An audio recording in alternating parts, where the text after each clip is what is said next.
with a recording of this workshop so you can use for your educational reference. I know in the digital realm, it's hard to get our trusty sound recorders out at the workshop. So you'll have something to reference back to, but I'll also provide some links to some other upcoming workshops that we're doing and some class offerings that we have here at the school. Super thrilled that Ed is here. His bandmate, Kevin, has done a couple flute workshops for us. And Chicago clearly has a very strong Irish music community, but the Old Town School does teach some of that as well. And we're thrilled when we have artists like Ed come and perform. But now we get to have Ed come teach for us. So that's really, really cool. And we're super, super thrilled that he's here and that you all are here with us. I actually am in a rare occurrence in one of our buildings. It's been a while, but I have concurrent workshops going on. So I'm using a school computer. But anyway, Ed, I'm glad you're here. Thank you for being here and agreeing to teach. Thanks everybody for signing up. We have a lot of you. So I think the best way is Ed's going to kind of steer the ship. If you have questions, the chat is a really great place to log those questions, and it can be kind of a lot to ask for Ed to keep his guitar in his hand and keep the teaching going and use the chat, and sort of monitor the chat. But what it's good for is sometimes you have a question in the moment. You can throw your question in that chat, and you don't have to try and hold on to that one question for too long. But when it comes time for Ed to ask folks to unmute and definitely take those opportunities to ask your questions. And but again, I'm thrilled this is happening. So without any further ado, I'm going to hand it off to you, Ed.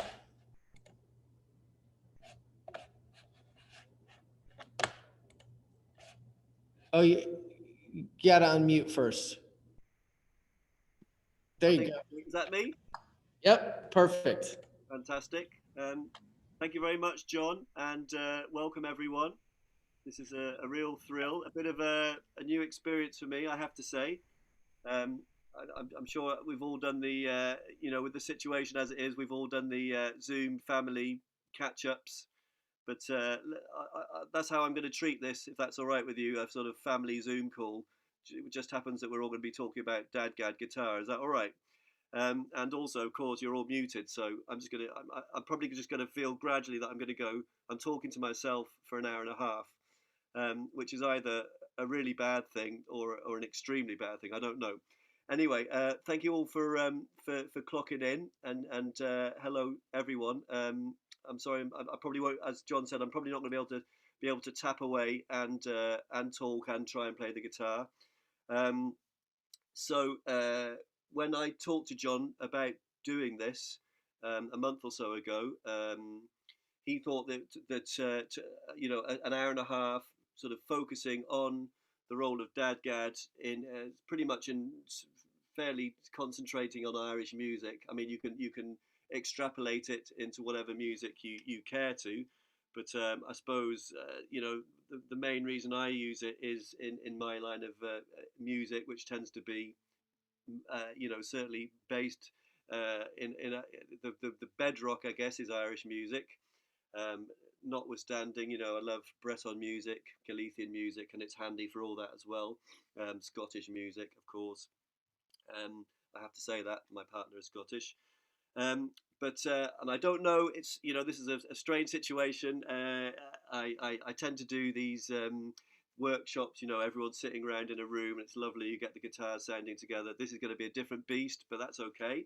I'm willing to try it, and hopefully it's useful for you. But of course, there's quite a few of us, and I have no idea about what stage everyone is at, whether they've come across DADGAD before, whether they've been playing in it for 73 years. I don't know. So your patience will be much appreciated from me if I'm sort of covering ground that you know already. With any luck, over the course of the 90 minutes, you know, there'll be something, maybe one chord or one finger shape that you've not come across before, if you're, you know, a real experienced player. Just very briefly, before I get down to sort of showing you stuff, I came across the DADGAD tuning.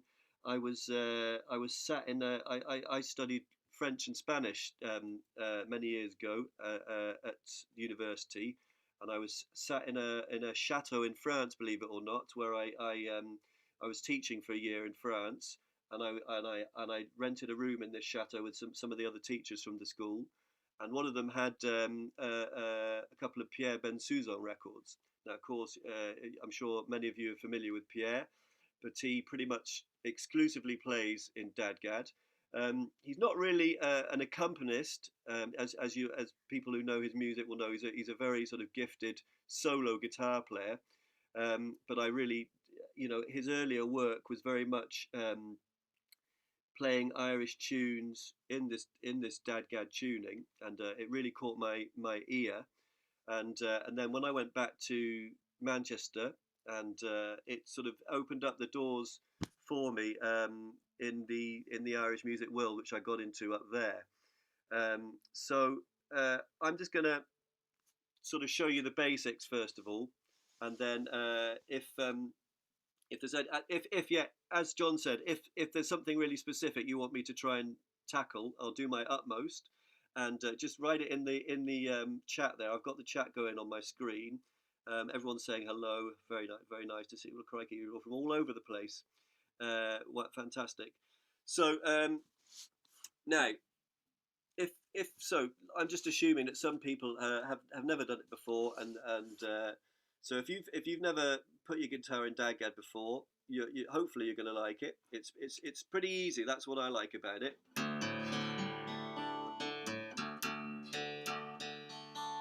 So obviously, I mean, I'm sure you know this, but I will tell you anyway. You drop your bottom string to D, and you drop your top string to D, your top E string.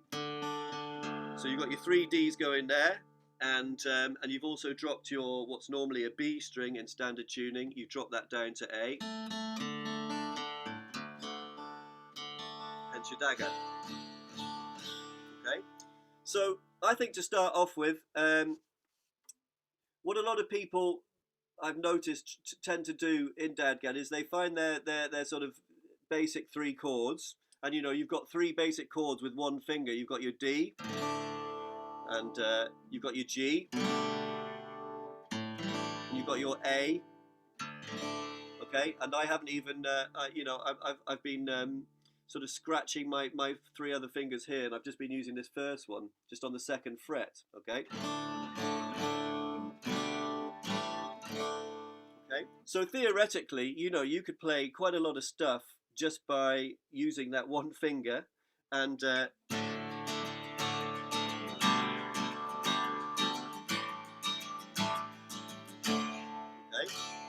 So I've got a D, a G, and an A, or if you like, a 1, a 4, and a 5 in the key of D. All right. But I think, you know, the mere fact that you want to be here for 90 minutes leads me to believe that you want to do a little bit more than that. Okay, so I'm going to throw a request Lúnasa and Flook style strum patterns, please. Do you know what? I don't think I can do much else. That's what I do, isn't it? All right. So I'm going to start by showing you a load of D chords, okay?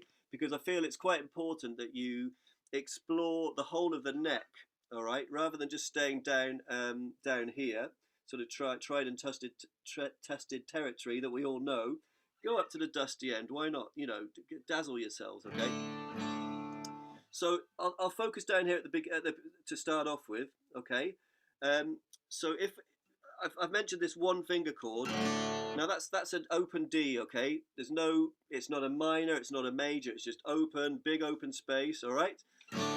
So if you want to sort of knuckle down and define it a little bit more, make it a major chord or a minor chord, you've got lots of opportunities, all right?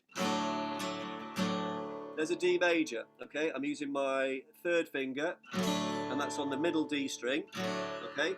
Now, of course, because we've got, as I said before, we've got 3 D strings, we've got the bottom one, the middle one, and the top one. wherever you put this finger on the middle D string, if you put it on the same fret on the bottom one, again 4th fret, it's going to be the same note, okay? It's just going to sound a bit different because it's lower down, okay? Equally, I'm playing it on the top string there, so it's the F sharp, so it's the major 3rd, okay? So you've got 3 different D majors just by using 2 fingers. Okay, right, there we go. Now, obviously, to make that into a minor, you just have to go 1 fret down, and we've gone suddenly all sad and tragic. Okay. Okay. So I'm using the 3rd fret there on my 3D strings, top, bottom, and middle. Okay. Now, I'm going to take you up the neck a bit and see some other D majors further up. Okay, so we've got some other options. All right, so here I'm using 2 fingers, and they're on the 7th fret and on the top string and the G string. It sounds like that, okay? I'm going to show you another one there. I've got my little finger on the G string on the 7th fret, and I've got my 1st finger on the 4th fret to get that major sound, okay?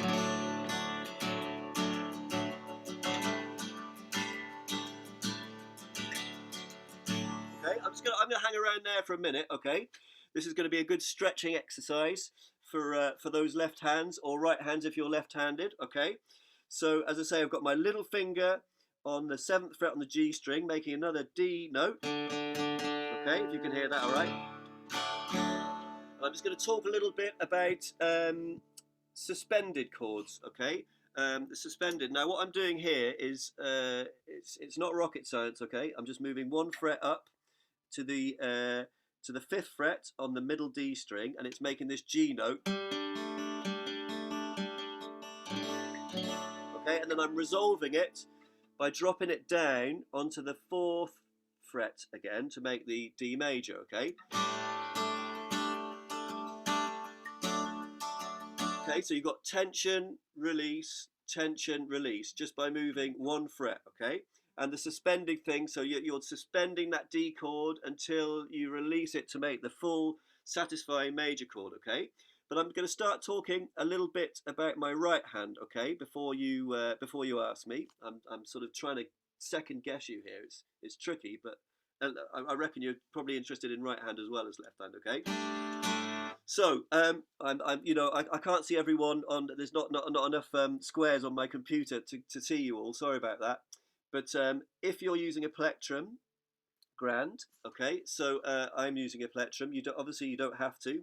But if I'm talking about backing tunes here, so most people, I would say, I don't know what percentage, 95 out of 100 will be using plectrums. Okay, and I'm going to talk a little bit about the strumming. Okay, so everyone has got their own sound with the guitar. That's one of the great things about it. So you're going to find that whatever plectrum you use affects the sound that you make. So in a very obvious way, the thinner the plectrum, the sort of more floppy it's going to be, the sound, and not as full. The fatter the plectrum, the richer your sound, and bigger. But the sort of when you do this, I'm going to show you this. I'm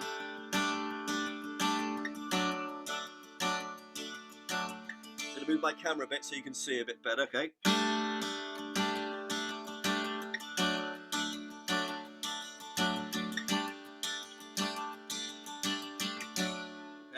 Now, at the moment, I'm just playing the top 4 strings, okay, with that chord that I showed you before, the G, the suspended resolving to the major, okay? Okay.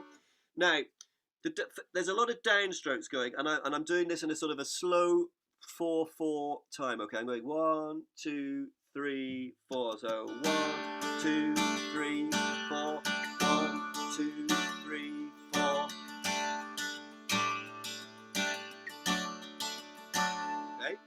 So that's the count. It's a slow 4, and to describe exactly what I'm doing with my right hand I mean, it's a lot of downstrokes, as I say.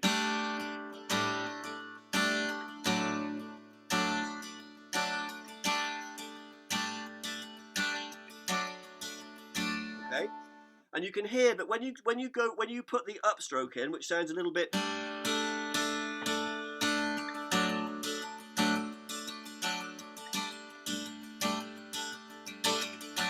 Okay, what I find is the upstroke is a very useful tool for sort of for marking unusual parts of the bar, really, I suppose. And I'm going to try and explain what I mean by that, which it might be difficult, but I'll give it give it a go.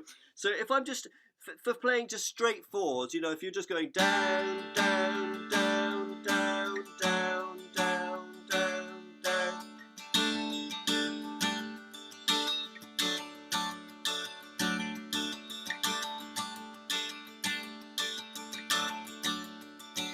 Okay, so what I was trying to do there was, instead of doing a lot of marking on the beat, I'm sort of playing off the beat, really going, and that is something that I think is really important if you want to be a kind of you want to be able to play fluid rhythms. I think your upstrokes have got to be as kind of as easy for you as your downstrokes. You know, I've noticed a lot of people playing the guitar. You know, their downstrokes are really strong and meaty and all that sort of stuff. But when it comes to the upstroke, they're a little bit kind of wayward or something. I mean, I don't want to compare it to sort of writing with, if you're right-handed trying to write with your left hand. It's not that, but it's sort of more a focus and on what it can sort of enable you to do. With rhythm, really, okay? And I think everyone wants to feel when they're playing rhythm, the thing that I want to feel when I'm listening to music is a kind of flow, you know, something that when it starts, it just carries on, and you've got that lovely sense of, it's like a train going along, okay? There's no sort of errant getting thrown around the corners and breaking really suddenly and feeling sick and all that. You just want to go on that lovely steady journey, don't you? So when we're playing rhythm guitar, obviously a lot of it depends on our right hand and our wrist action, our how hard we hit that, how hard we're strumming on the strings, how hard we're digging in, and how light we're being. So what I find is, you know, sorry, I've only done 2 chords so far, but I'm talking about, you can do an awful lot with 2.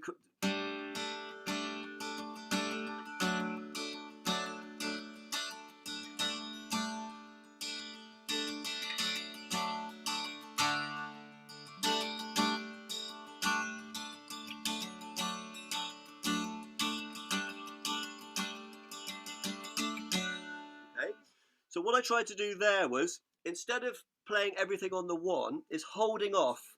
So here's a thing that you can do. Holding off, putting your changes in where you're shifting where you're changing chord, all right, or changing finger in this case, isn't it? It's just one finger we're changing. So if I'm playing a slow 4 and I'm playing it on the beat, it's 1, 2, 3, 4, 1. I'm going to hold off here.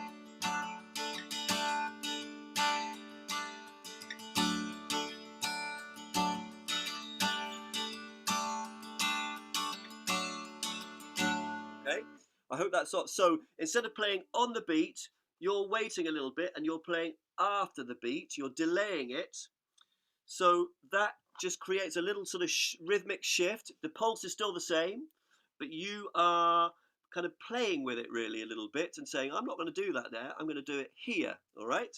Now, equally, you can go the other way, and you can play things early rather than late. Okay. So 2, 3, 4. I'm going to play it early.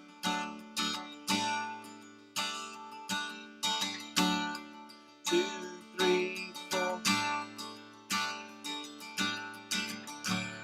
Okay, so that I kind of wanted to get that out of the way because we'll probably be doing quite a bit of that, and just if we just do that on the one kind of little pattern, the little chord change there, hopefully when we come to do it with other maybe more using more fingers, the idea won't be too much to take in at once. You know, more chords and more strange strumming patterns. Okay, right. I'm going to carry on with my showing you some more Ds up and down the neck. Okay, so I've got to here and I've done this one here. Okay, so I've always liked. I'm going to move my camera. I've always liked this one. It's really hard. I don't know if you noticed this with the guitar. It's really hard to sort of get a good angle where you can see the neck and the right hand. Anyway, I'll get there. So this one here, I'm making the F sharp on this 9th fret here on the A string. Okay, with my 3rd finger, and my 1st finger is again on the 7th fret on the G string.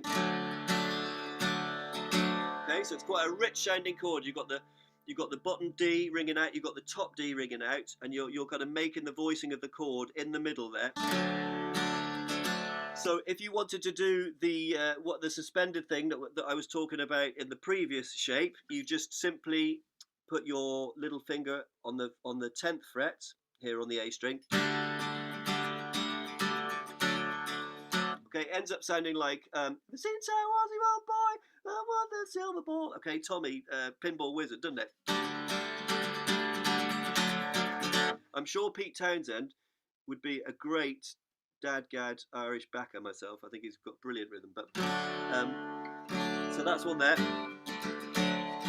Okay, then I'm gonna. So this is the A string.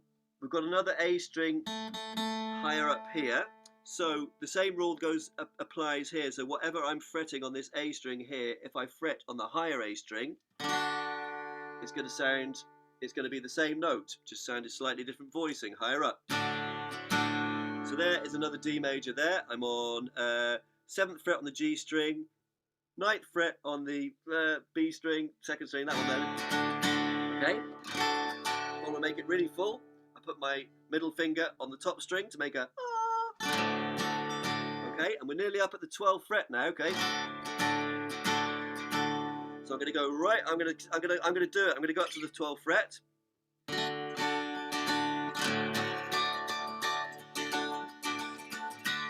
Now, obviously, the 12th fret is exactly an octave above the open string. So basically, you can fret any of these apart from the G string, okay, and you're going to get a very nice D major sounding. So to get my major up at the top here, I'm using my 1st finger on the 11th fret on the G string, just making that F sharp. I mean, I could just do that really.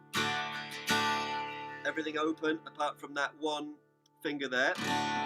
But equally, bottom string, A string, low A string. I mean, it all sounds the same, doesn't it? Just because we're playing with octaves here. But the reason I've gone up here is, well, so you feel like you can explore the whole. Now, if you've got a cutaway, you can go on and on until you run out of space. Okay, but I'll probably sort of limit myself just up to the 12th and 14th fret here. Okay. I'm going to show you. The next thing I'm going to show you is a sort of going down. We've come up to the 12th fret, so we're going to go down all the way down, but we'll do it in stages, okay? As if we're kind of playing a scale. Now, I know, taking you back to when you first started playing instruments, doing scales, boring, okay, but sort of handy though, isn't it? It's one of those necessary evils, I suppose you'd need to say, because you kind of need to know what your scales are. You need to know where all those notes are. All right. Pete Townsend doing a trad album. I'd buy that. Yeah, I'm gonna phone him up tomorrow and tell him to do one. All right. So come on, it's locked down. You can't do anything else, Pete. Get on with it. Right.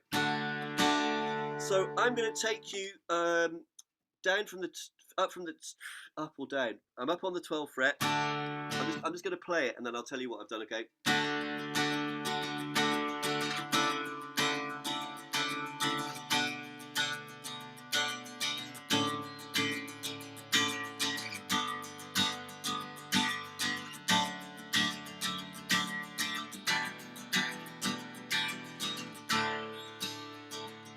Okay, so I've gone down there. I've just gone down the D major scale, from the top here down to the bottom. Okay, so and it's just using a 2-finger shape.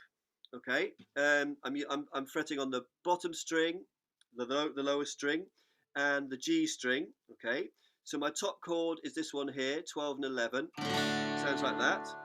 Next one down. Okay, that sounds, when you sort of play it in isolation, it sounds a little bit weird, right? Because you've got a C sharp, but it's fine in the context of going down. Okay, your ear sort of doesn't really notice the sort of slightly clashy notes in there. So that's 11th fret and 9th fret. Okay, third finger, first finger. Then I slide that down 2 frets to 9 and 7. Okay, and then I go here 7 and 6. Then I go 5 and 4, 4 and 2, 2 and nothing, and then I end up back on our old favourite with the one finger. Okay, so you're going. If you just do one strum on each, it's okay.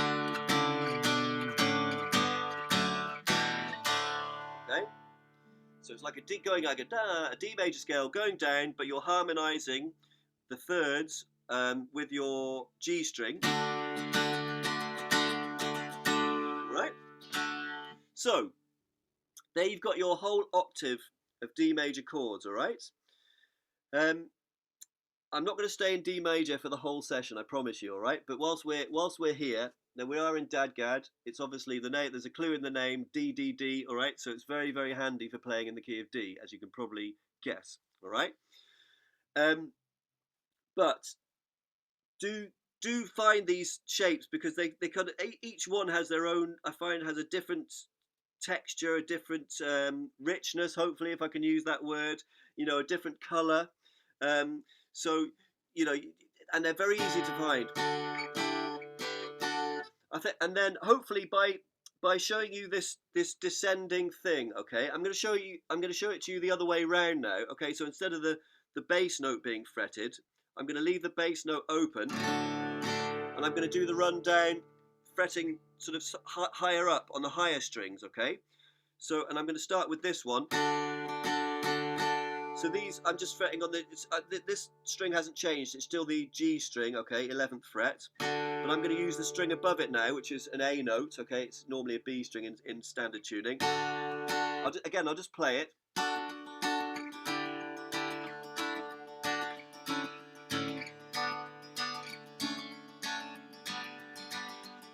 You can do it again.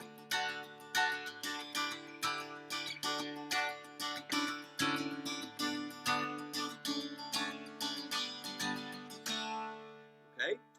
So I did it twice there. Now, I'm not going to just throw you loads of fret numbers because it'll do your heads in, okay? You've got a video of this, so you'll be able to, if you can't get it first time, you know, you can pause it and all that. It's not, you can see it's just very, very gradual movements. The only thing that you need to get to grips with, if you haven't come across these shapes before, is essentially the gap between your fingers, all right? It's either going to be a 1 fret gap, like this one here, it's 11 and 12. That's a 1 fret gap, isn't it? That's 9 and 10. But then when you get to there, it shifts to a 2 fret gap. I'm on 7 and 9, okay? So a lot of getting to what I've realised over the years with DADGAD, when you're kind of exploring a bit, trying to find, I mean, you could call these progression if you like. I suppose it's kind of basic progressions. You're sliding between different chord voicings. Now, I'm kind of doing it in a scale way, going from top to bottom, you know, 1, 2, 3, 4, 5, 6, 7, 8, okay? But you can obviously, you can start expanding it. Expanding it, I don't mean, that's probably not the right word. What I mean is making, hopefully it'll allow you to come up with little, I mean, I suppose you could call them hooks. Sometimes, you know, I don't really like using language like that, talking about traditional music, but, you know, it's quite a good way to describe it, isn't it? If, for example, if I play you this, someone's asked for a Lúnasa pattern, all right? If I play you this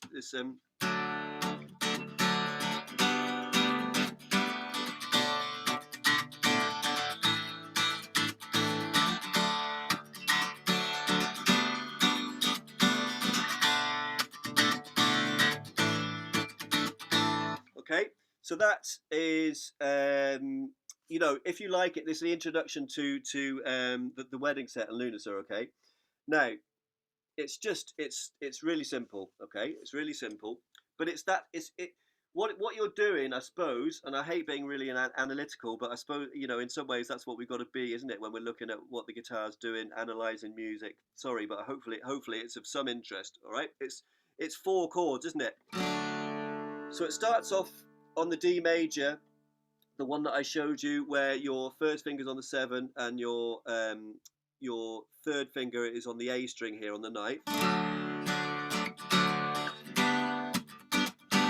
Okay, second chord, I've moved this finger up 1 fret to 10 on the A string, low A string, and I put this middle finger on there on the 9. So that's giving you a G chord, right?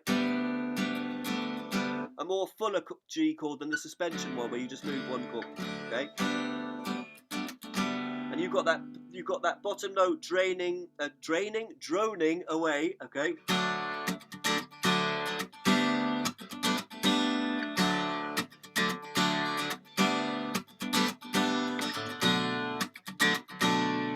Then you put a B minor in, okay? Now the B minor is, you see, your left hand is hardly moving out of this 7th fret and 9th fret. Everything's based around there, okay? So I'm playing the B minor with my with my 3rd and 4th fingers on the 9th fret, making these 2 notes, okay? This finger doesn't move at all. It's still on the G string, 7th fret. And then you get the sort of the 5 chord, the A chord at the end. I've got 7, 7, 7. Okay, it must be like my lucky number. Okay, it's an A chord. So I'm going to play that a little bit slower for you, okay?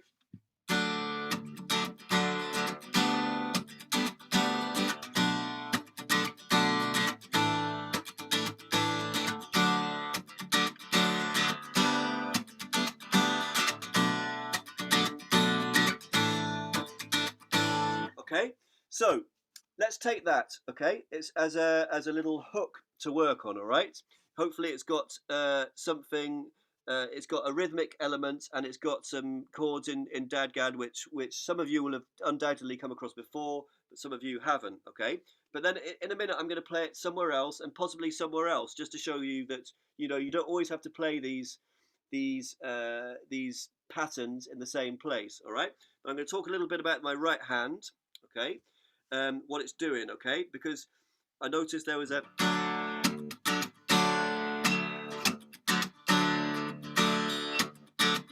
this it's kind of lost for words.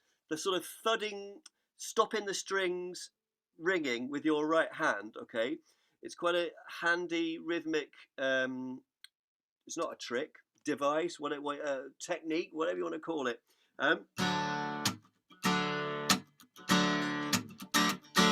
Okay, because if you were just, I mean, everyone's got different ways of their own way of playing a rhythm like that, but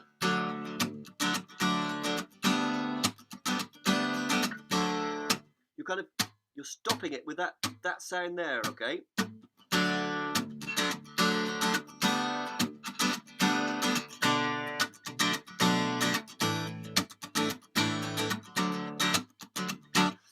You know, if you want to think about that in terms of, you know, sometimes rhythm, I always think of drummers. You know, you always think of drummers when you're playing rhythm, don't you? Now, you don't get that many drummers. I know you get the baron, obviously, the lovely baron in Irish music, and occasionally you get drum kits. You probably don't really want them when they're there, but no, sometimes you do. But, you know, a lot of it comes down to use. If you're the rhythm guitarist, you're providing the rhythm, aren't you? So anything that you can do to create that sense of something, you're not just going, so, you know, just downstrokes. If you can play with your right hand, so I talked a little bit before about your upstrokes. So, and here I am now, going on about sort of doing it, dampening. I suppose you can call it dampening a bit, you know, because you can either play it like. you know, you can have this part of your hand, this, you know, if I stretch it out there, this little, where your little finger is, it's not really your little finger, but the part just above it.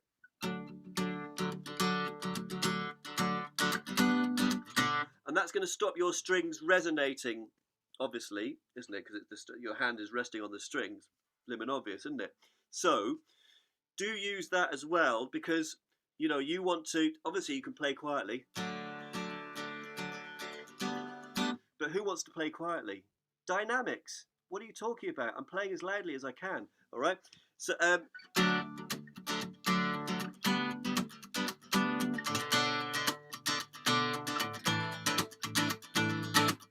so I don't know if I've explained that very well. Apologise if I haven't, and good on me if I have. But it's the sort of stopping the strings here just by the bridge to give it just, it's all like a snare thing or something like that. That sort of sound, like a, all right. So I did say a few minutes ago that I was going to show you this very same little introductory chord passage in a different way, okay? So I said we've got a D, a G, D minor. Okay, I'm going to play it here.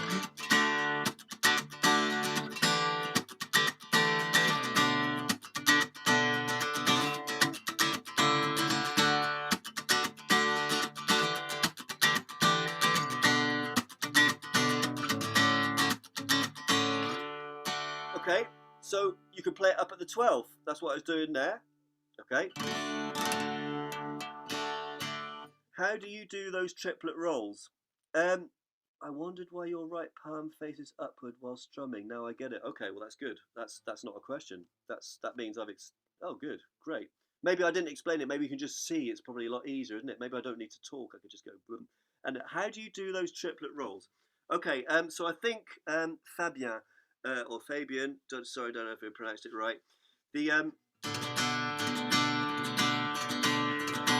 okay. There's sort of a cheat. I don't know. It's not really a cheaty one, but instead of going, so you know, a lot of people do very fast triplets with their right hand. I quite like that. Da-ga-da-dum. So I'm going down, slap on. I think it's actually called a hammer on, isn't it? I think that's the technical term for it. It's not a slap on, a hammer on. And it's really hard to do slowly. Apologies, I'm not trying to say, oh look, I can do this really fast. But to get the sort of da-ga-da-dum, so does that make sense? Da-ga-da-dum, da-ga-da. So if you hammer on with your, that's my middle finger there. Okay. Okay. So it's just it's a bit of a different way to do a triplet rather than go. Okay, I'm not really. Do you know what? There's some people who do it absolutely incredibly. The sort of right hand triplets. I'm thinking about Steve Cooney. I'm thinking about Tim Eadie. I'm thinking about there's flipping hundreds of great guitarists who do lovely right hand triplets. But I've always quite liked the sort of slap that you get with the. So it's, you're combining your right hand with your left hand, really, aren't you?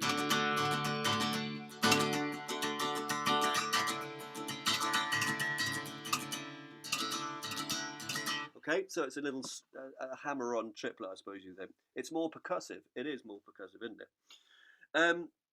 Right. Do you know what? That's led me to thinking about jig rhythms. Okay. If that's, I'm going to move on to talk a little bit about jigs now, if that's all right. Because we've probably spent. As I say, you've got a recording of that. So those two shapes of the wedding, or MacLeod's Farewell to Drink, whatever it's called. You've got that in the two different places. Okay, but let's think about everything we've done so far has been very much in 4/4. Okay, we might have done things early, late, and we'll do a little bit more of that in a while. But let's think about 6/8 timing or 9/8 slip jigs. Okay, jigs, and also let's shift the. We've been very D centric, haven't we? So let's shift into a different key. All right, and I'm going to go for G. In fact, I'm going to go for G now. Oh, it's so down, hammer up. It's down, hammer up. Yeah, that's what it is. Axel. Yeah, it's.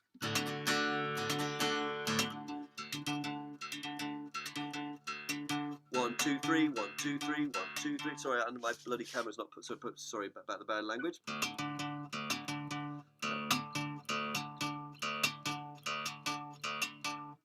It's probably the sort of thing they do in metal guitar a lot. I've just got a sudden notion of, you know, System of a Down or one of them sort of bands doing with their tongues out maybe. But I'll try and keep my tongue in during this.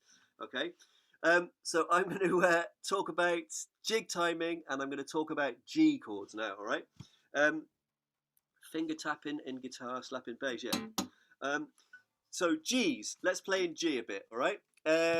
Because it's very easy, and you know, you might well have seen this if you played in sessions, and you know, quite a lot of people have would you use, I don't even own one, but you know, one of those slidey capos that go rip, rip, rip, rip, and they have one of those resting on their nut there, and then if they want to play in G, they'll just slide up to the 5th fret and then play, you know, with their D chords. Now that there's absolutely nothing wrong with doing that, and I've heard many people do it absolutely brilliantly. Okay, I've struggled myself because I find that whenever you put a capo on, it kind of messes with the tuning. So to do that very quick change and carry on playing, I just know that whenever the odd time I have tried it in my many years, I'm ashamed to admit how old I am. Okay, I've never managed to get it so it sounds in tune when I slide the capo. Okay, so I do think it's worth being able to.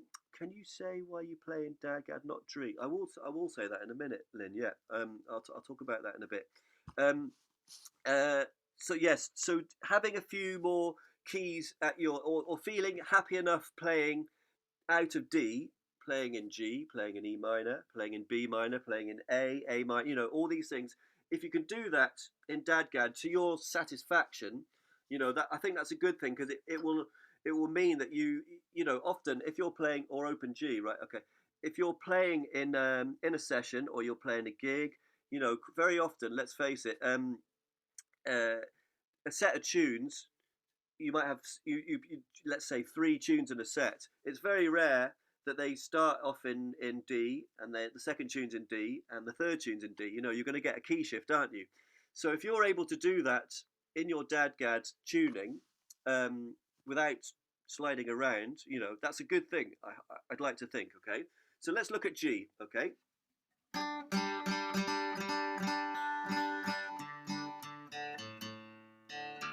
Sorry, the obligatory tune-up. Okay, so I'll just fire a few G's at you, okay, before we look at the jig rhythm, all right? And again, apologies if you know these already, but... So a very nice one to get going with is this one here. It's 5th fret, and you're literally just doubling strings here. So if 5th fret middle D string, you're making that G there, which gives you 2 G's ringing at the same time, doesn't it? With your open G, and then equally 5th fret on your 2nd string here. You're going to get a D note there, and it's going to mimic. It's going to be the same as your open D string. Okay, so.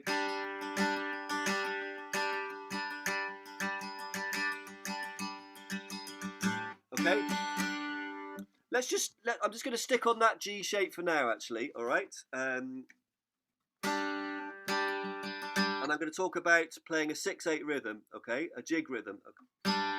Because it seems to me, it's, you know, it's the 6/8 rhythm is, it's a sort of it's not a peculiar beast, but it's one of those things that can because it's slightly different to a standard 4/4, 4 to the floor. All right. Getting it to your satisfaction, getting it so you're flowing nicely, getting it so you're happy with it, seems to cause people more problems. I don't know why, but it's because, so what I found is,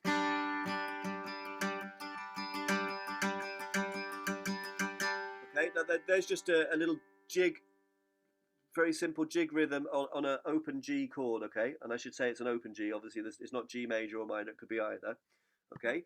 But here's where your down, down, up thing comes into play a lot, okay? And by down, down, up, I mean down, down, up with your right hand, okay? I'm going to try and, I'll try and focus in on it, okay?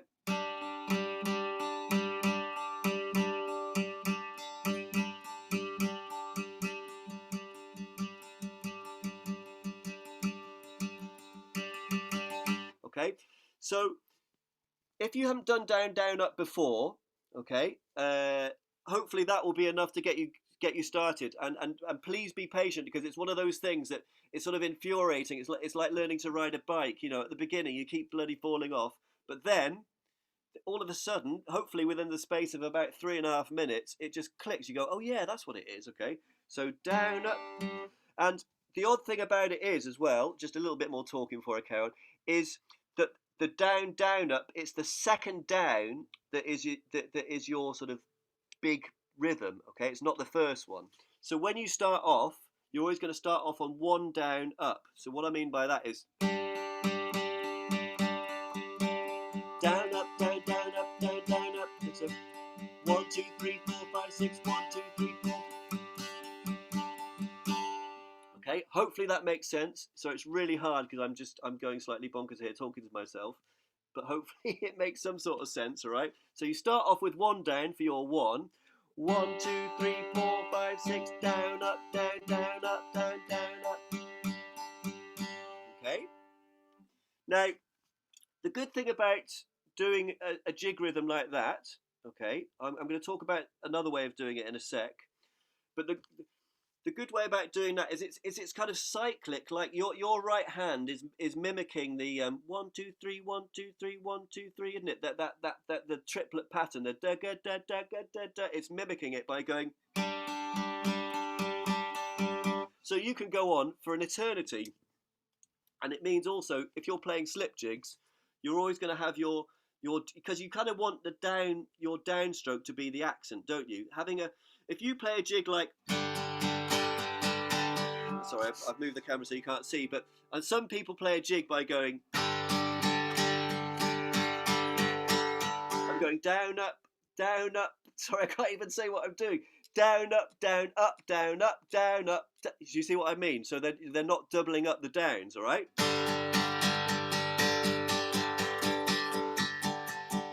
Now that's fine, and it's perfect. You know, there's nothing wrong with it, apart from when you get into playing slip jigs. All right. Now I'm sure you know this, but slip jigs 9/8.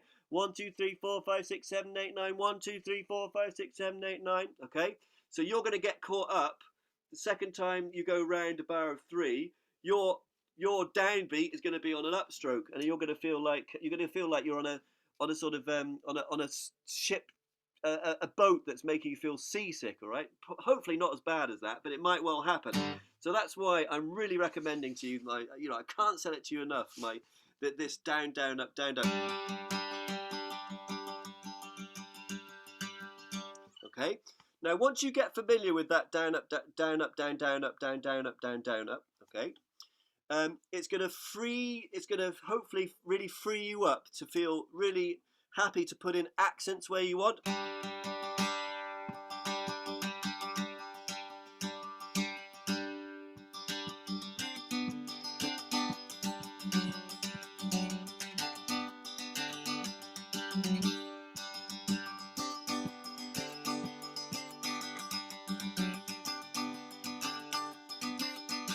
Okay, so that came into my head. Okay, as you can probably tell, I haven't really scripted this out at all. So, but I that's how I like to roll. Okay, just to see what's happening. All right. So there's a little sort of tinkling jig G thing. All right. There's our suspended thing again. All right. So I'm going. So I've moved my middle finger from the D string. I've moved it up to the G string, 5th fret, and then we get our tension release down to the 4th fret, okay? Okay, so.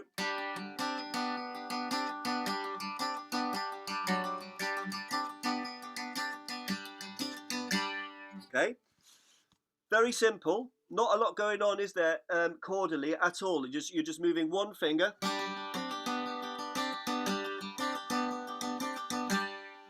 But to get that, you know, sorry, it sounds like I'm singing my own praises, which I hate doing, and I don't mean to at all. But the right hand to get it.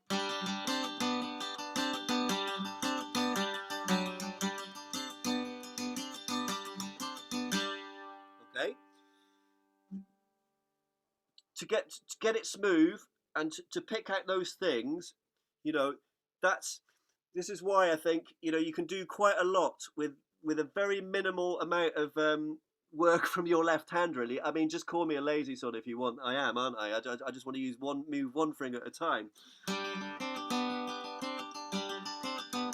Okay. Thinking waltz helps me. Okay. Question for the future you. I'm not comfortable with F and C chords. Okay, right, we'll look at that in a sec. Okay. I'm not comfortable with them either. Oh dear. No, we can do. We'll do them. All right.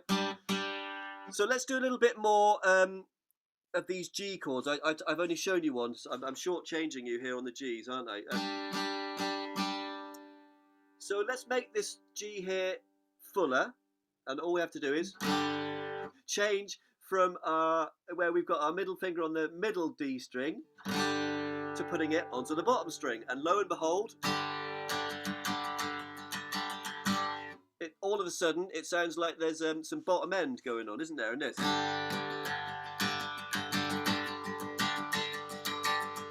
So there, I'm just doing a kind of a steady strum, and again, I'm focusing on the jig thing here. I hope it's not driving you mad, but we're going to do some work on it.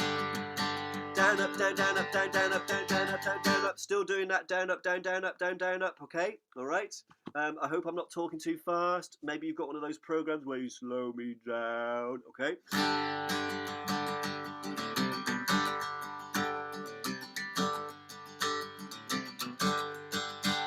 Okay, so I'm just trying to do what we did before, that suspended thing. I'm trying to do it on lower strings, so I'm using this bottom string here.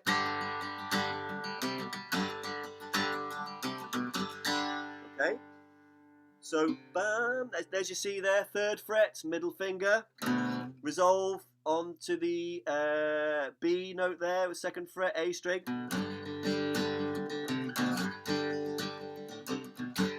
Okay, or I would probably prefer to do it like.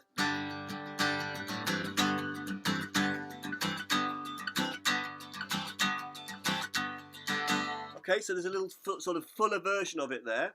All right, now here's a G. I've gone into G major. All right, I haven't gone out of. I'm sort of making it G major rather than it being open before. Okay, by putting, so here I'm doing the cardinal sin of using my thumb on the bass string on the 5th fret. All right, I don't know how you feel about that. My 1,000 Hail Marys if it's wrong. Okay. And then I've got my middle finger, 5th fret, A string, and then I've got my 1st finger on the G string on the 4th string, giving you that ba, the major 3rd, the B. Okay. And then we're going to do a very quick change here. So you can see my thumb doesn't move; it keeps that bass note going. And what's moved is the 3rd finger's going up to the 7th fret here, and my 1st finger's gone to the 5th fret, and I get a kind of. If I pick those notes out, you get. So it's a kind of a C chord, really. And then it resolves to the one we had before, okay?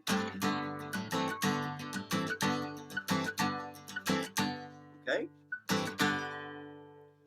So just a simple little kind of hop, okay? But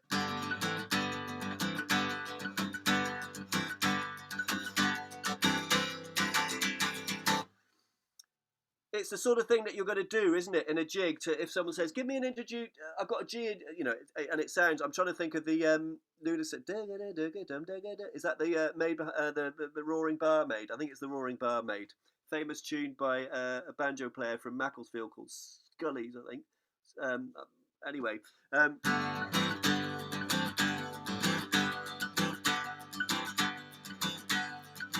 Okay, you could kind of go on like that forever, couldn't you? And I'll try not to.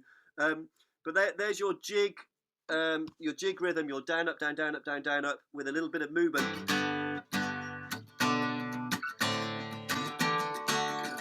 Let's do a slightly more elaborate chord pattern in the key of G with a jig rhythm. Okay, I'm throwing a lot of stuff at you now. And with some sort of pushes and some pulls. What pushes and pulls, what I mean by that is, you know, going ahead of the beat, not ahead of the beat, but playing ahead of the beat rather than landing on the beat itself. All right, so here's the chord sequence that I've just come up with. All right.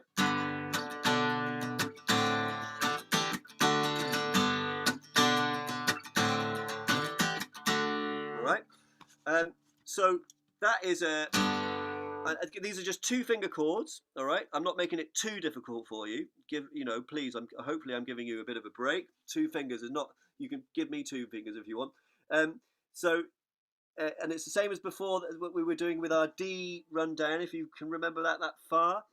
So by that I mean we're fretting on the bottom string and the G string. So there's your G. Okay. Call that what you like. That's sort of an inversion of G, if you like. G first inversion. So I'm going up to my 9th and 7th. Again, the strings that we're fretting don't change. Always bottom and G. Slide it down 2. So we're on 7 and 5. That gives you a sort of an A minor sound. Slide up to 14. I've got 14 in now. I managed to get fret 14 in today. 14 and 12. Sounds like that. Okay, kind of an E minor sound. E on the bottom, G on the top. Slide down 2 and 1, and then you've got your D major there, haven't you? 12 and 11. Okay, which is your 5 chord in G. All right.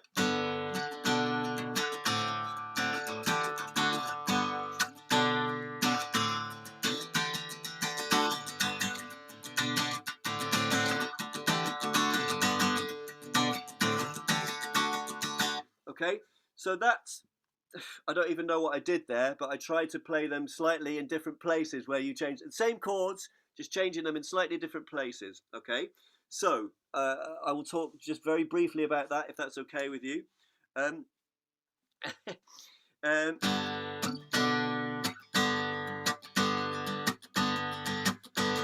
So if that's the basic jig pattern we're getting going with that, okay. And I'm sort of bringing in that, you know what I was talking about before, that sort of stopping the percussive schlomp with my right hand.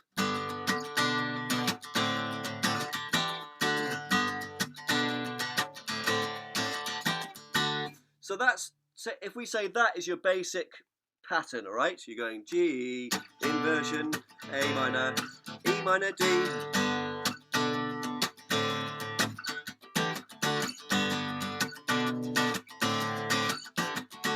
I think that time, if you can be bothered to look at the recording, if you really want to, maybe you'll just want to wipe it off and get it out of your mind. But you sort of play them a little bit later. You can play them a bit later. Maybe I'll try and play them.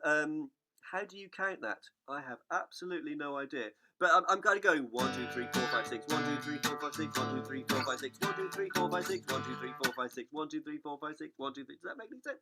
Is it counted like that? I mean, the weird thing about, I don't want to get too technical here, but, jigs is 1, 2, 3, 4, 1, 2, 3, 4. There's a 4 count going in there, but it's the DADGAD, it's having that, the 3s within that, it's getting too mathematical. I'm going to stop it, right? 1, 2, 3, 4, 5, 6. 1, 2, 3, 4, 5, 6. 1, 2, 3, 4, 5, 6. 1, 2, 3, 4, 5, 6. 1, 2, 3, 4, 5, 6. 1, 2, 3, 4, 5, 6. 1, 2, 3, 4, 5, 6. 1, 2, 3, 4, 5, 6. I definitely think I'm going insane trying to do that count and play at the same time. I sound like a gibbering idiot, don't I?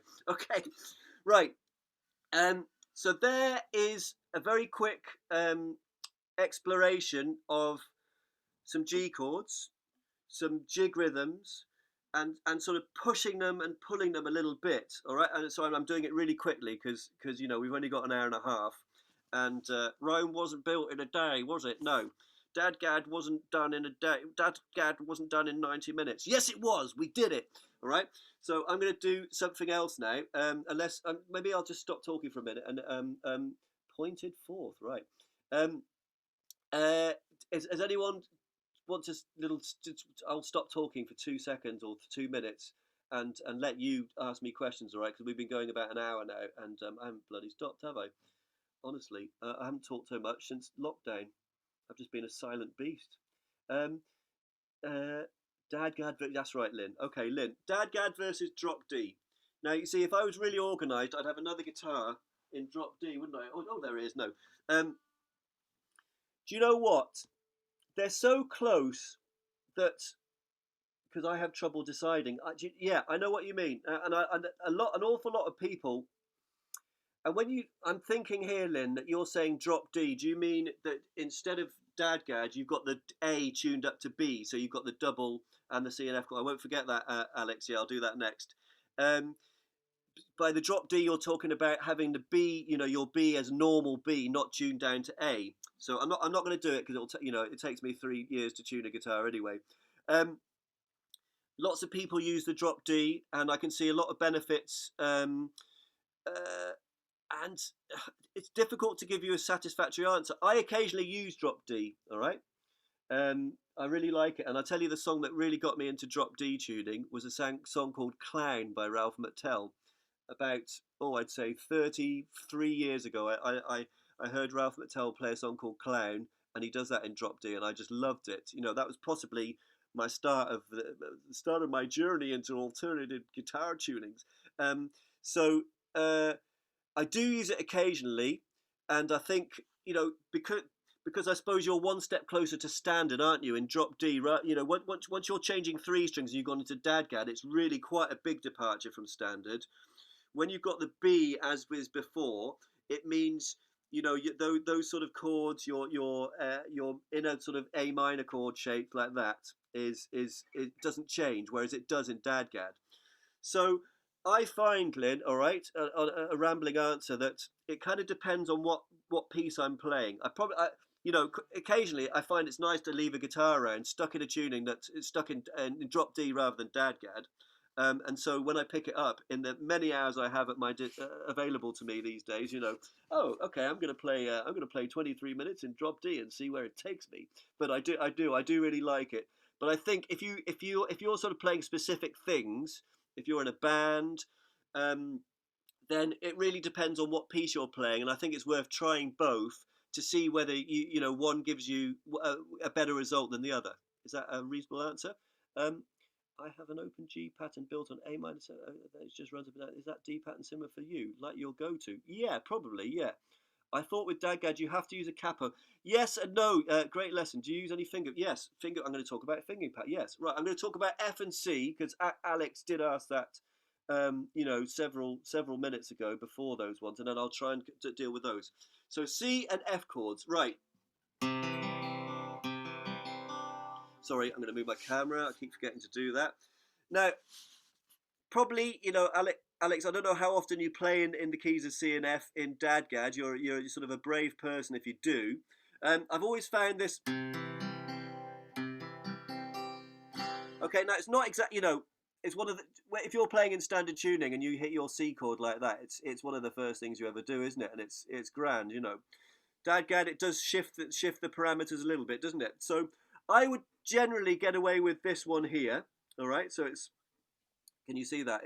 I've got so I'm just compensating for my A string being two tones down, two semitones. Sorry, I am allowed to speak. Sorry. Yes, please do. Oh, okay. Sorry. Yeah, thanks for that. My problem is that I don't have a power chord when I play my C or my F. Like if I have a D, it sounds like powerful, but when I came to C and F, it's like, okay, I'm passing through fastly as I can, because it doesn't sound like power for me. Sure. Okay. Thanks. Well, I mean, just so I think if you're playing in C and F a lot in DADGAD, I'd be tempted to think, am I in the right tuning for this piece? Okay, I might consider either using the capo or going into C tuning. If you're playing a lot in that, if you want to play, if it's because it's a piece that using those chords within your you really want to do it in DADGAD, it is going to be you know, it's because you've got the D in the bass, you haven't got a satisfactory C bass. And as you say, there's no, so I mean, you know, you've got that. Whether sorry, you can't see that, but you know, if you've got that, if we take our most basic D chord there, which with the one finger on the G string on fret 2, okay. Now obviously you can, if you use a bar, you can shift that up the neck anywhere. You know, there's an E, there's an F. Okay, so I'm doing a barre here, and I'm doing my just fretting one finger on the 2 frets above on the G string. All right. I can, you know, you can shift that anywhere. If I shift that up 2 frets, there's a sort of a G chord, all right? If I shift it up 2, it's an A, isn't it? If I shift it up 1, it's a B flat. If I shift it up another, it's a B. And there we are. There's a C. You know, but of course you're right up on the 10th fret, and whether it's a power chord, I don't know.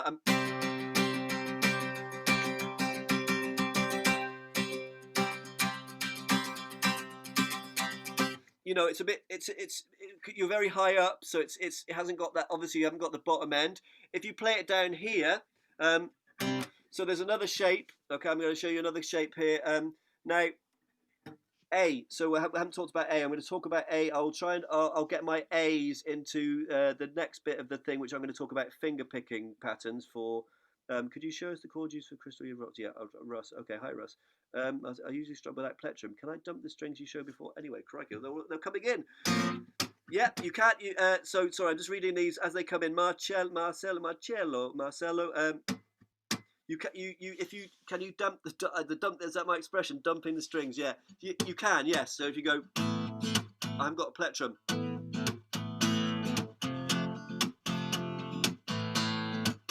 Yeah. So to answer that question, you can. Going back to Alex about the F chord, so I think you're kind of okay with that as a power chord for F. You know, if you can do that barre on the 3rd fret and just have your little finger, whichever finger you like, really, to do the 2 frets above on the G string.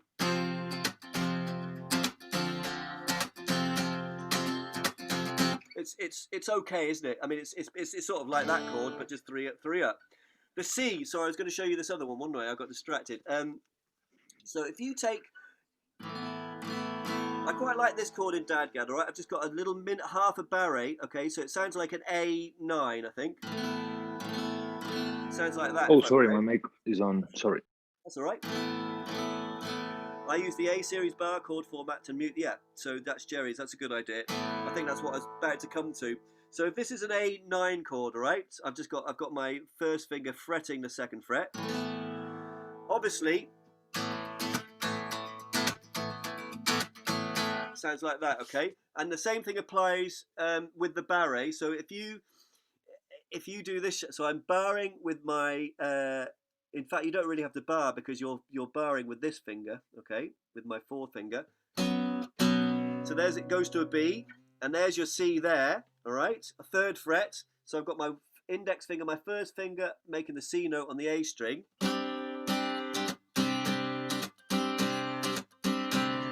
Okay. And then of course you can move that up the neck as well. There's a D,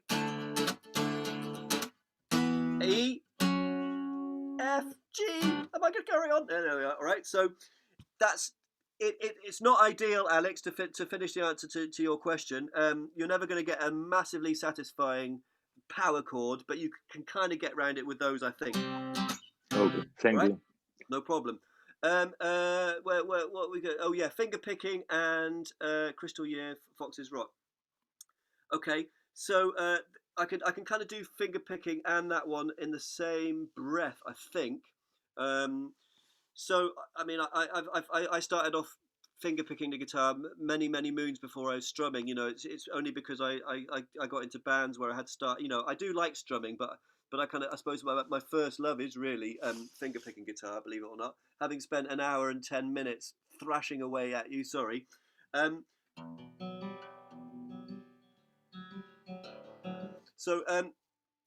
Yeah, I find the finger picking thing.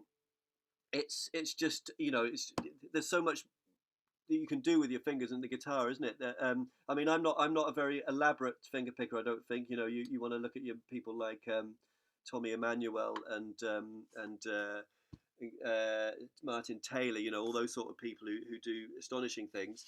But it's a useful thing to get. You know, even for backing tunes, I think there's and also one thing I wanted to mention as well was using the plectrum in a more picky way rather than kind of thrashy way. All right, so I'll do that in the first instance. So if we say if I go, I'm going to, and I wanted to talk about A minor as well. There's so many things I want to talk about. So there's an A minor, okay, and it looks like it's sort of like the mirror image of an A minor in standard tuning. So I've got my little barré there on the second fret, and I've got my third finger making the minor third on the third fret. Okay, it sounds like that. So quite often, it's just a nice thing to do is to. So I'm using the plectrum here, so I'm trying to get both.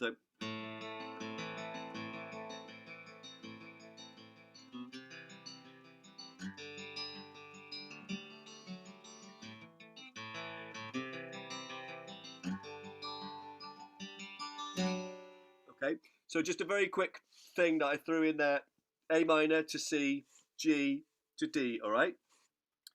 But if you can practice, you know, there's all this. You know, I don't know how much time people have to do all this, but I always say, you know, it's very easy to sort of get stuck in your same things that you do on the guitar, isn't it? You play this D like that, you do that like that. But if you haven't sort of delved into the picking out with the plectrum, I thoroughly recommend that you do. Okay, again, it's a bit riding a bicycle. It takes a bit of effort, but it's really worth it because just having a little bit more, it means you can sort of go from being really small into, because if you're just strumming like that, there's only so much dynamic range you've got. You can go quiet and muffled, and then you can go big, but then that's it, isn't it? But if you can start off, you know, I'm going to go to a jig thing again here, and I'm going to play an A minor.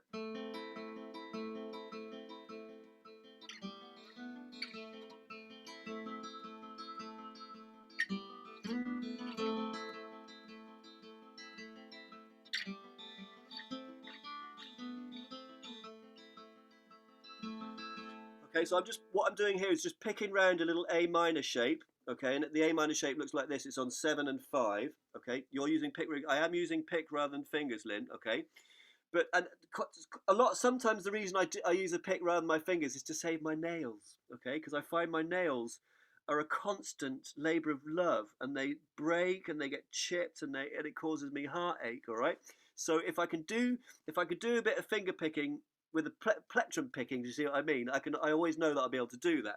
Different sound, isn't it? So if I'll do the same thing with my fingers, you can say it's quieter, isn't it?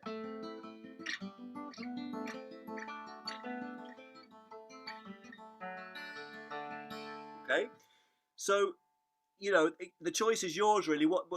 Whether you prefer, if you don't like doing it with the plectrum, obviously do it with your fingers. If you do want to sort of do some work with your plectrum thing, I recommend doing stuff like that. Just do little noodles if you want to, for want of a better word. You know, just taking it again. It's one of my 2-finger progressions. All right, and I'm playing it in A minor just to give you a different sound rather than D's and G's. All right.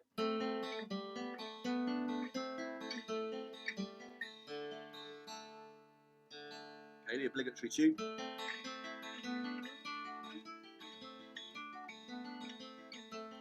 Okay, so you can see I'm just picking up. Down again, it's down, down, up, picking.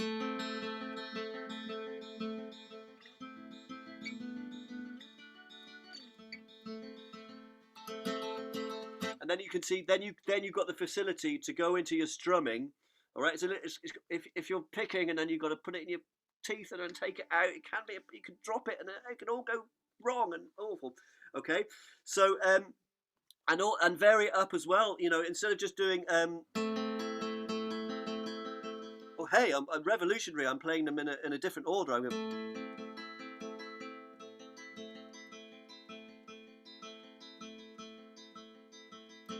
You know, there's hours worth of fun and amusement to be had, isn't there? Picking, you know, and again, it's not revolutionary, is it? It's just a little 3-finger chord, picking out the ones that you're fretting, or you know.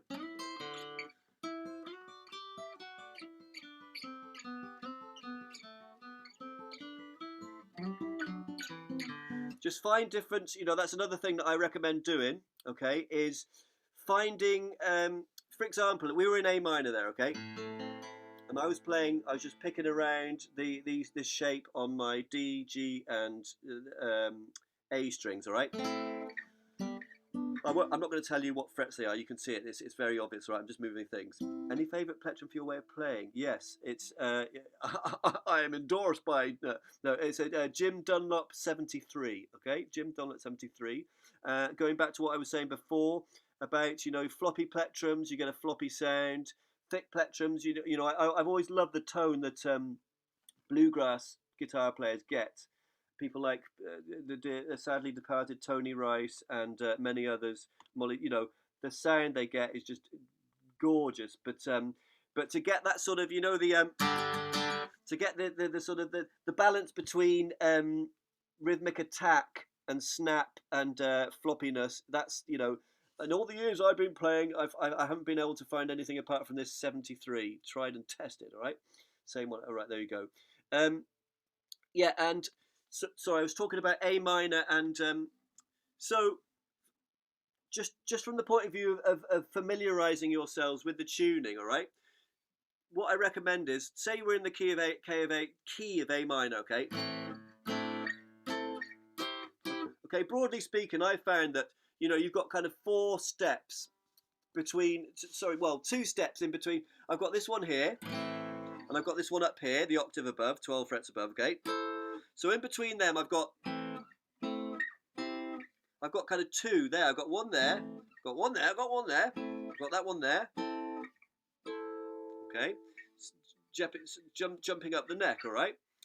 So what I've always found useful is finding a little way between those steps. You know, it's like walking through the forest or something like that.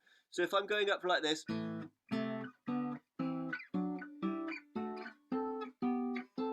Okay, I find my little progression on these 2 strings, then I find it on these 2. Whoops, not that one. I find it there. I find it on these 2.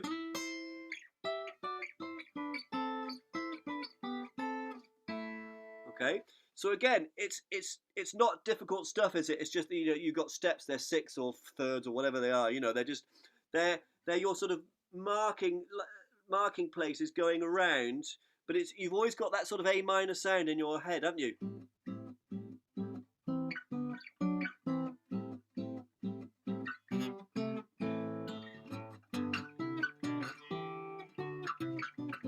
On the bottom, you know, so it's kind of like finding your way around these keys, the feelings, right, without sort of doing without studying it really, just sort of seeing where it is, where your fingers take you. Is there a chord guide but you can recommend for DADGAD, or do I have to figure them out myself? George, and Dariush as well. Okay, sounded like moon dance. Well, it's a marvelous night for a moon dance, isn't it?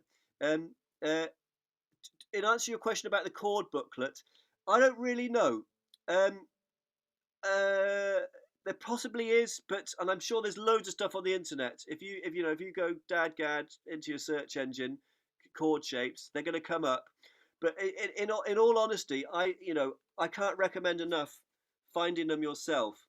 Not out of, different people learn in different ways. But one thing I can say is, if you find it yourself, A, you've got that sense of discovery. I've got that, But B, surely it's going to stick in your head quicker, because there's no sort of barrier between your fingers and your head thinking about it. If you've got, I've always found if you've got a piece of paper, you kind of become reliant on it, and it's a sort of a third party. And let's keep the third parties out of this. But it's entirely up to you. I've never used chord charts, but that doesn't mean that you shouldn't. All right. Here is look. Oops, I was trying to find it. Right, is with the flat picking single note style, do you use mainly down picks for a stronger emphasis?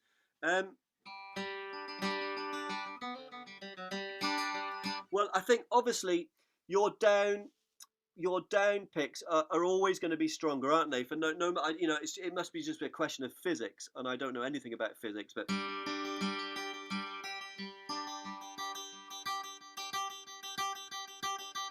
And I'm sure that, you know, one thing that's always fascinated me, fascinated might be too strong a word, but you know, it's talking about plectrum and I've never tried to do it. One thing I kind of wish, if I had my time again, I think I would love to look at proper flat picking guitar, you know, bluegrass style, because it seems to me that they hold the plectrum in an entirely different way. They seem to have the finger curled round like that. And I've noticed that, and maybe it's just me, okay, but with this sort of guitar playing, I've never managed to get the right sort of feel holding the plectrum like that. So I tend to hold it more with almost with two fingers. I do hold it with one sometimes, but it's more that holding grip than that. Do you see what I mean? Now, that's just me, okay? Don't take that as the truth, you know.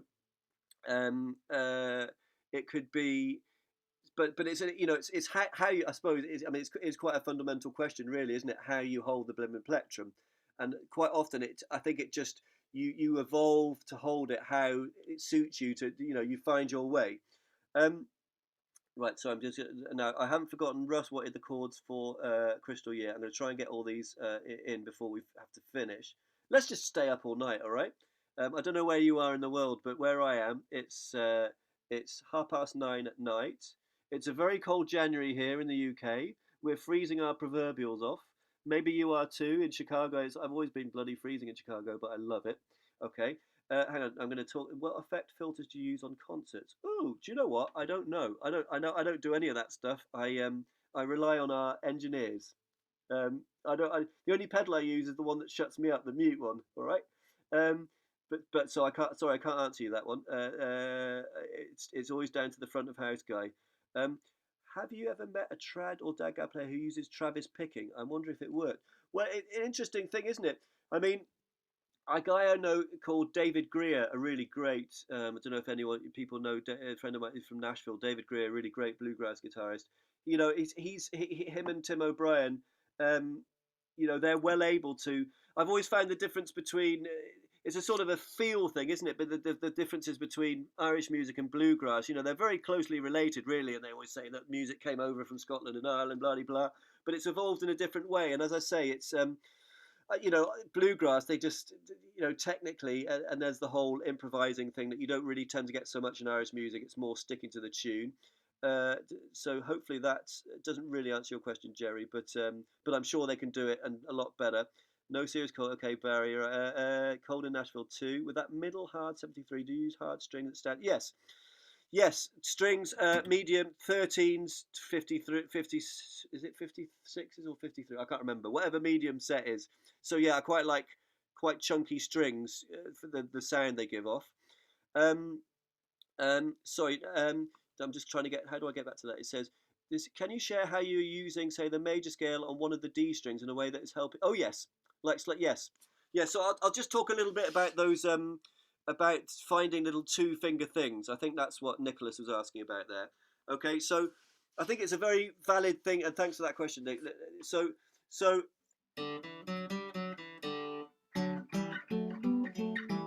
okay, now that would be the obvious thing to do, wouldn't it? So you add your third. If I'm going, that's a D thing now. Okay. Sorry, that's a Christmas carol, and Christmas is over. But so I would start off doing something like that. You know, like I've got two strings there. That's my A and D string, and I found my little triad. Is it called a triad, or is that some anyway? You know, little harmony thing there. Then I'd find it here. I'd find, you know, I'd go to the next string down, and I'd find the right interval for that. I'm in D major again. Okay. So I'd find where those intervals are. And I know a little bit about music theory, but I just, you know, does it sound right? Is that the right, what, you know, it's generally right, isn't it? If you're 1 foot out, it's bloody wrong. Okay, so that's what I do. And then if there's a gap of, say, 2 strings, I think I was talking about that in the A minor thing. I'm gonna go to D minor, right? So I've got a gap of 2 strings now on my middle D string and my A string. Okay. So then I go and find all my intervals in D minor. Okay.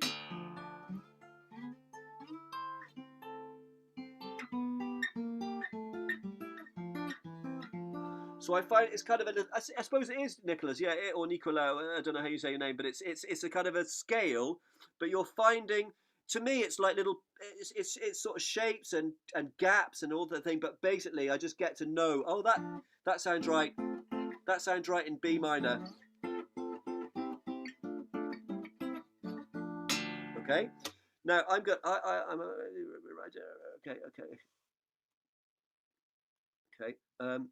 Sorry, I'm just looking at Gavin's question here. I will. I'm going to talk. Someone asked for what chords do I use for. So I'm going to do that very quickly, and I'm going to go back to that. And sorry, we're getting very tight on time.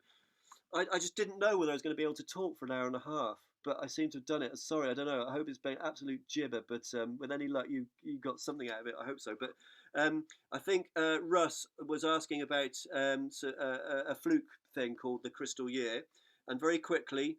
A lot of it is based around this, Russ. It's that kind of E minor 9 chord. Okay, a little barré, and then you drop those off, and you kind of got a D sus thing. Then you've got a C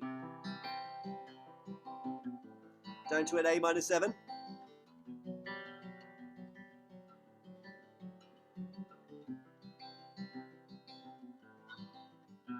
And a B minor, okay? And then to the tune that comes after, sort of slightly more Breton one, the Fox's Rock. That's played in an A, and a sort of a modal A. Modal, I've got that word. I only used it twice actually, because I said it twice. But there you go. I've done a whole DADGAD talk for an hour and a half, and I've only used the word modal. Oh no, I've used it 3 times now.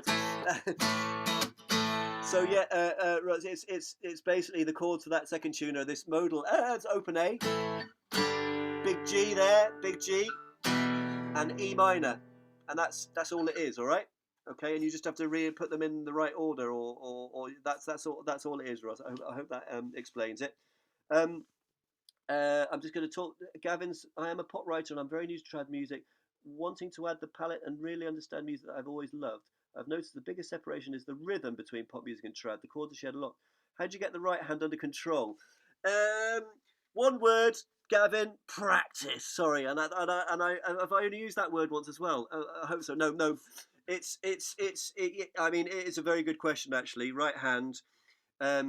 But you just, I mean, it's one of the things that I found you kind of want to do it on your own, because it can kind of annoy people practicing strumming, can't it? You know, I never do it at home with my daughters around, unless I'm singing we're singing a song together. But practicing strumming is a bit of a pain in the butt, isn't it? Because it's loud, you think. But so fiddle around, find the right plectrum that's.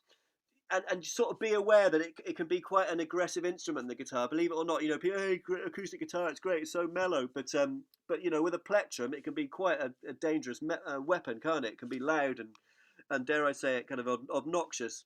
So I'm trying to think of exercises for your right hand, Gavin. But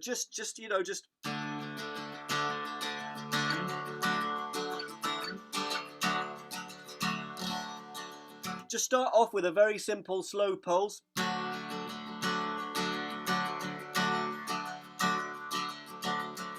And as I say, work on getting your upstrokes smooth. You kind of want a smooth action, all right? I'm just going to show you, just to finish with, which it seems like a strange place to finish, but a big chunky power chord, especially if it's not in C or F, but it's a big D one, all right? Okay, probably my go-to D DADGAD chord. All right, I'm making a D on the A chord and a string, sorry, and a little one there, 7th fret. Okay, so it's just a very rounded, nice thing. Okay.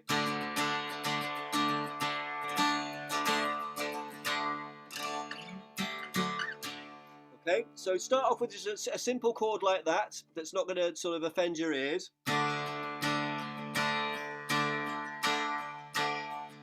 And I would say, just I'm doing things in reverse here, and I'm finishing with what you should start with. But for your right hand, to get to your question, it's get your downstrokes in control, so you're making a sound that you like and you think, and then focus on your getting it smooth and sounding rounded, and all the things that you've wanted your acoustic guitar to sound like. Is that okay? Well, listen, I'm gonna get cut off here. So thank you so much. I really didn't know what to expect with this, and weird thing seeing your faces and not talking to anyone. Sorry, but I hope it's you got something out of it. And if it wasn't hard enough, get my contact details off the old school, and you can have a really hard lesson. I don't know if I can actually play really hard things, but if you wanted it a bit more tricky, then do get in touch. Okay. All right. Thank you for all these things are just flashing by. Maybe I'll get a recording of this and spend hours listening to myself talking about that. No, I won't. But I know I'd actually like it just to see. I think I've probably missed, and if I've missed any questions, I do apologise. Yeah, great. Lots of people I recognise as well. So hi to you all. You know that I can. I haven't got time to say hello to you personally. But listen, what a strange thing we're all living through. But let's hope we all get that jab. In the early part of this year, and that allows us to go and see the people that we love, and to go and hear the music, and even play the music that we love, because that's what I've really missed. I've got good at cooking. Hopefully, I've got slightly better at cooking. And I've enjoyed doing my garden, and I've loved obviously spending time with my family mostly. Yeah, I can't wait to actually see people, other people outside of this little orbit that I've been in for 9 months. So hope you're all okay with stay safe. Let's ride out this third wave or whatever it is, and I shall see you along the way somewhere. Okay, is that okay to sign off like that? Perfect. All right. Ed, thank you so much. My pleasure, John. I don't want to repeat myself, but I couldn't imagine what it would be like doing a Zoom workshop, but I've enjoyed it. It was lovely. It was great. Yeah. Yeah. Well, thank you very much. Well, I'll follow up with you, Ed, through an email, and everybody else expect an email from me soon. And yeah, do your homework in lockdown. Do your homework. Yes. All right. Cheers, everyone. All right. Nice one.